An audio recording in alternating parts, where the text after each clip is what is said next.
कहानी की शुरुआत होती है एक जू से, जहाँ कुछ शिकारियों ने घुसकर एक शेर का बच्चा चुरा लिया। उस बच्चे को पिंजरे में कैद करके एक हवाई जहाज में ले जाया जा रहा था। इसके बाद हम एक 25 साल की लड़की एल्मा को देखते हैं जो पियानिस्ट बनना चाहती है। उसे जानवर भी बहुत पसंद थे। एक दिन वो एक आइलैंड पर घूमने जा रही थी। असल में ये आइलैंड उसके दादा का था। उसके दादा ने उसे कई साल पहले गोद लिया था और अब उनकी मौत के बाद ये आइलैंड एल्मा को विरासत में मिला है। आइलैंड पर अंकल जो ने उसका स्वागत किया। वहाँ पर एक बहुत सुंदर सा घर था। उसने फैसला किया कि वो आज की रात इसी आइलैंड पर गुजारेगी। रात के समय अपने दादा की वीडियोस देखकर एल्मा का दिल भर आया। एक वीडियो में उसके दादा ने बताया कि स्नो नाम की एक मादा भेड़िया कुछ साल पहले न जाने कहां से इस आइलैंड पर आ गई थी और समय के साथ उन दोनों में गहरी दोस्ती हो गई। दादा ने एल्मा से कहा कि वो भी स्नो को ढूंढकर उससे दोस्ती कर ले। उस रात शेर के बच्चे वाला प्लेन बेहद खराब मौसम की वजह से उसी आइलैंड पर क्रैश हो गया। क्रैश की आवाज सुनकर एल्मा डर गई और उसने बाहर जाकर देखा,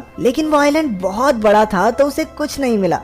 अगली सुबह चार्ल्स और एली नाम के दो नौजवान वहां आए। उन्होंने स्नो को कैद करने के लिए जाल बिछा दिया। असल में वो भेड़ियों के पार्क के मालिक थे और उसके लिए स्नो को पकड़कर ले जाना चाहते थे। कुछ देर बाद स्नो जाल में फंस गई, लेकिन अपनी सूझबूझ से चार्ल्स और एली के आने से पहले ही वो जाल काटकर भाग निकली। फिर वो तैरकर आइलैंड की दूसरी ओर जा पहुंची, जहां उसकी मुलाकात एल्मा से हुई। पहले तो एल्मा घबरा रही थी, लेकिन फिर उसने अपने दादा की बात याद की और स्नो को पुचकारने लगी। कुछ देर बाद एल्मा प्लेन क्रैश की जगह पर पहुंची। खुशकिस्मती से शेर के बच्चे को कोई चोट नहीं पहुंची थी। वो एक पक्षी के घोंसले में गिर गया था, लेकिन पक्षी ने उसे नीचे धक्का दे दिया और इसके बाद वो सीधा जाकर एल्मा की गोद में गिरा। एल्मा भी उसे अपने साथ घर ले आई। उसी वक्त स्नो भी अपने छोटे बच्चे के साथ घर में आ गई। घर में 3 प्यारे जानवर देखकर एल्मा बहुत खुश थी। उसने तुरंत अंकल जो को बुलाया, लेकिन उन्होंने एल्मा से कहा कि इन खतरनाक जानवरों को घर में रखना ठीक नहीं है, तुम्हें इन्हें जू वालों को दे देना चाहिए।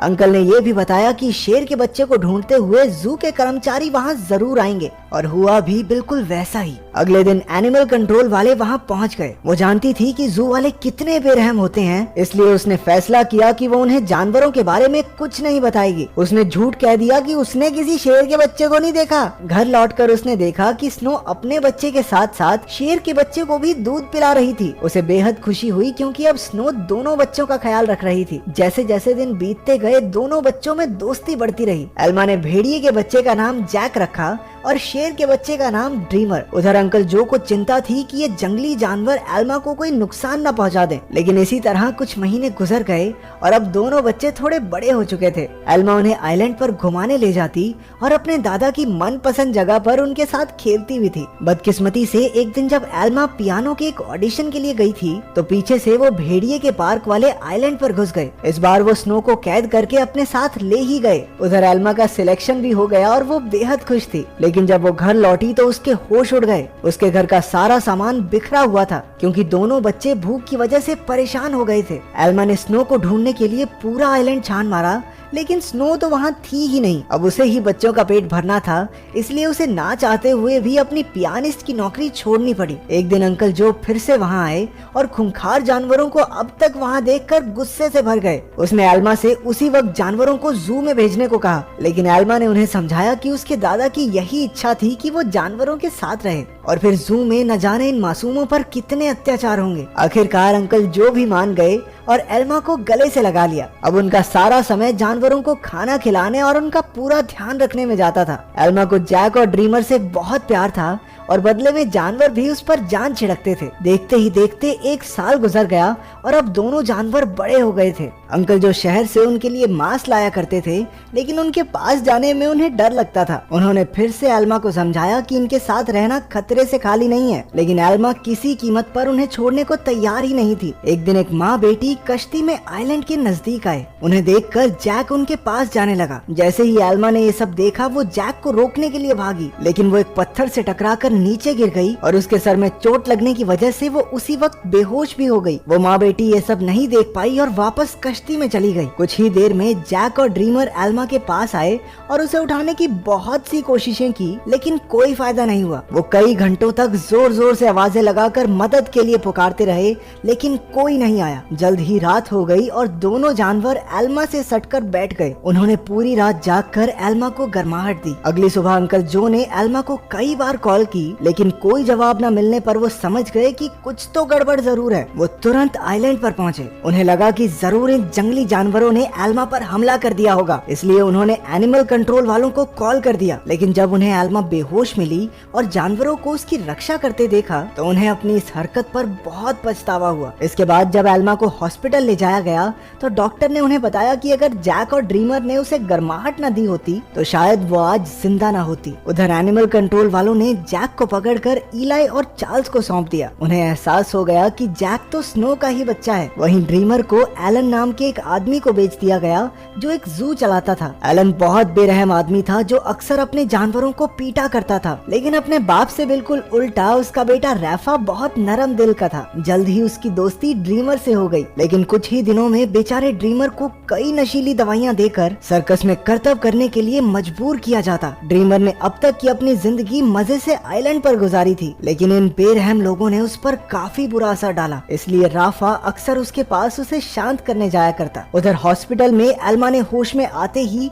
जैक और ड्रीमर के बारे में पूछा। अंकल जो ने भारी दिल के साथ उसे सब सच बता दिया। जैसे ही एल्मा हॉस्पिटल से बाहर आई वो सीधा एनिमल कंट्रोल के दफ्तर में पहुंची। उसे पता चला कि जैक को तो भेड़ियों के पार्क में भेज दिया है और ड्रीमर को उन्होंने एक सर्कस ग्रुप को दे दिया था। ये सुनते ही वो गुस्से से भर गई और ऑफिसर पर चिल्लाने लगी, लेकिन अंकल जो ने उसे शांत किया। कुछ समय बाद एल्मा ने एली को फोन करके जैक के बारे में पूछा। एली ने बताया कि जैक बहुत खुश है और यहाँ उसके कुछ दोस्त भी बन गए हैं। इससे एल्मा को थोड़ी तसल्ली मिली, लेकिन अब भी वो ड्रीमर के लिए बहुत परेशान थी। अगले कुछ हफ्तों तक वो शहर की हर एक सर्कस में गई और सबसे ड्रीमर के बारे में पूछताछ की, लेकिन कुछ हाथ नहीं लगा। उधर ड्रीमर की वजह से एलन की मोटी कमाई होने लगी थी। ड्रीमर जल्द ही स्टार लॉयन के नाम से मशहूर हो गया। एक दिन ड्रीमर का सर्कस ग्रुप भेड़ियों के पार्क के पास से गुजर रहा था और जैक ने तुरंत अपने बचपन के दोस्त को पहचान लिया। जैक अपनी सूझबूझ से पिंजरे से बाहर निकल गया। एली ने जब ये देखा तो वो समझ गया कि जैक बेहद समझदार है और वो जरूर कुछ ना कुछ ढूंढ रहा है। जल्द ही जैक उस तक पहुंच गया जिसे वो ढूंढ रहा था। उसने बड़ी चालाकी से ड्रीमर को भी पिंजरे से छुड़ा लिया। इतने महीनों के बाद एक दूसरे से मिलने पर दोनों जमकर खेले। जब एलन को ड्रीमर के भागने का पता चला तो उसने गुस्से में बेहोश करने वाली बंदूक निकाल ली। उसके बेटे रैफा ने उसे रोकने की बहुत कोशिश की, लेकिन लालची एलन ने उसकी एक ना सुनी। हार कर रैफा भी ड्रीमर को ढूंढने एलन के साथ चल पड़ा। एलन ने एली को भी ड्रीमर के बारे में बताया। अब वो समझ गए थे कि जैक और ड्रीमर दोनों साथ ही हैं। इसी वजह से पूरे शहर में हाई अलर्ट जारी कर दिया गया। उस शाम एली ने एल्मा को सब कुछ बताया और कहा कि एनिमल कंट्रोल वाले दोनों जानवरों के पीछे पड़े हैं। ये सुनकर एल्मा घबरा गई, लेकिन एली ने बताया कि उन्होंने जैक के शरीर में एक ट्रैकर फिट किया था। जैक और ड्रीमर की आखिरी लोकेशन एक जंगल के आसपास थी। अब एल्मा और एली ने मिलकर जानवरों को ढूंढने का फैसला किया। उधर दोनों जानवर शहर में खुलेआम घूम रहे थे, इसलिए पुलिस ने शूट एट साइट के ऑर्डर्स दे दिए। बाद में दोनों जानवर फिर से जंगल में पहुंच गए, जहां एलन और रफा ने उन्हें देख लिया। लालची एलन ने ड्रीमर पर अपनी ट्रैंकुलाइजर गन से हमला कर दिया, लेकिन उसी वक्त जैक बीच में आ गया और अपने दोस्त के बदले खुद गोली का शिकार हो गया। बेचारा जैक तो उसी वक्त बेहोश हो गया, जबकि ड्रीमर को वहां से भागने का मौका मिल गया। उसके भाग जाने के बाद रफा ने तुरंत जैक का ट्रैकर हटाकर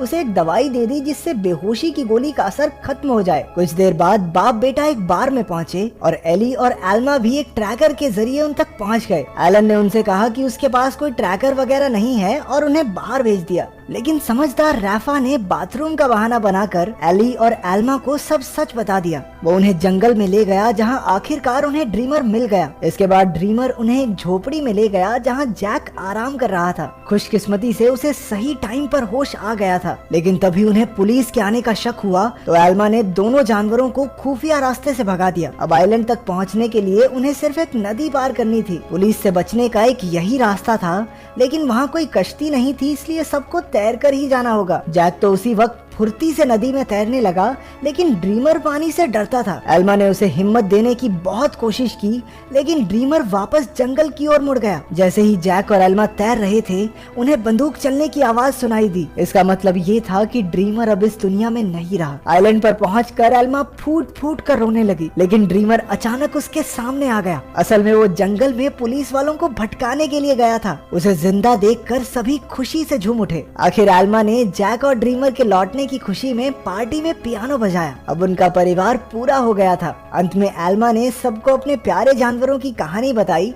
जिससे सभी लोगों के दिल भर आए और वो तीनों खुशी खुशी फिर से एक साथ रहने लगे।